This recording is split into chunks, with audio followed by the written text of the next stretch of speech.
लोग एक new activity के साथ है, बड़ी इंटरेस्टिंग एक्टिविटी है। हम लोगों के पास एक वुडन ब्लॉक्स दिखाई पड़ रहा है, एक पटला टाइप का, और हमारे साथ है कृष्णा और अनमोल।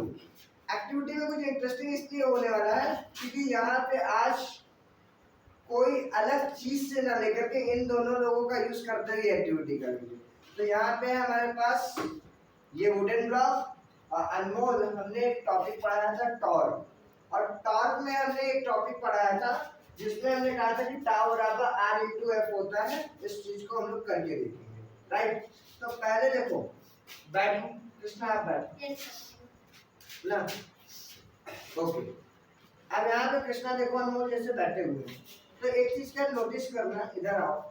तो अगर आप यहाँ फोर्स लगाते हो, इनको रोकते हो, लगाओ जरा, तो ज्यादा ताकत लग रही है, देखो हमें ज्यादा लग रही है ना।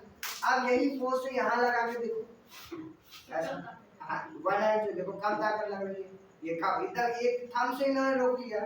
अगर छोड़ो, देखो एक्चुअली क्या हुआ, यहाँ पे लगाया तो हमको भी ज्यादा ताकत लग रही है, जबकि हम इसको यहाँ पे कृष्णा को ये दूर से पकड़ रहे हैं ऐसे।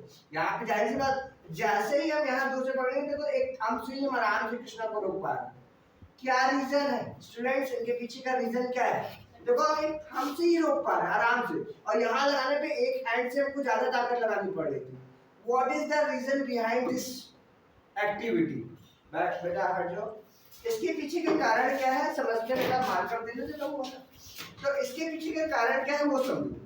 इसके पीछे का रीजन था टॉर्क। टॉर्क को क्या बताया था, पहले आप टॉर्क समझो। Real behind this activity is torque equal F equal R into S. The product of one force perpendicular distance of two forces is called torque. Perpendicular distance between two forces, ठीक है। कोई एक force का और दोनों forces के बीच की जो परपेंडिकुलर डिस्टेंस है, यानी कि जैसे कि दो इक्वल अपोजिट फोर्सेस लगते हैं तो इन दोनों फोर्सेस की परपेंडिकुलर डिस्टेंस, इसकी बात कर रहे हैं, ये आर वाला। तो आर और एफ दोनों का प्रोडक्ट का मैग्नीट्यूड कहलाता है आपका टॉर्क। टॉर्क एक्चुअली कुछ होता नहीं है, ये कि एक प्रकार का ये भी फोर्स है। It is like a force when two equal and opposite forces exerted between two ends of a body। जैसे हमने ये मार्कर पे इधर फोर्स लगाया इधर, तो ये मार्कर कुछ ऐसा एक्सिस के अकॉर्डिंग रोटेट करेगा, क्योंकि दो इक्वल एंड अपोजिट फोर्सेस है, उनमें से कोई एक फोर्स और उन दोनों फोर्सेस के बीच का परपेंडिकुलर डिस्टेंस। तो इस केस में भी यही हुआ, इनके बीच की ये डिस्टेंस r थी, इसको बोलते हैं।